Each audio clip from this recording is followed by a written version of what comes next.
මේ පණිවිඩය අස්වැසුම් ප්‍රතිලාභ දීමනාව හිමි ගොඩාක් දෙනෙකුට සතුට ගෙන දෙන පණිවිඩයක් බවට පත්වෙන්න පුළුවන්.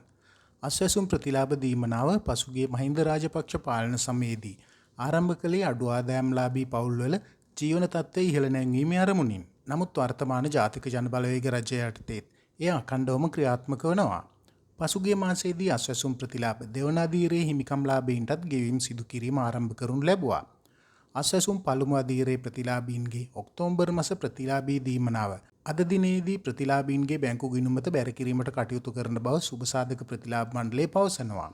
මෙලෙස රුපියල් 11 බිලියන 223 මිලියන 8,37,750ක මුදලක් ප්‍රතිලාභී පවුල් 14,15,16 දෙනෙකු අතර බෙදා හරිමින් ඔවුන්ගේ අස්වැසුම් ප්‍රතිලාභී බැංකු ගිණුම් වෙත බැර කිරීමට නියමිතයි. ඒ අනුව අද දිනේ පටන් එනම් 2025 10/15 වන දින සිට තම අස්වැසුම් ප්‍රතිලාභී බැංකු ගිණුම් මගින් ලබා ගැනීමේ හැකියාව පවතිනවා.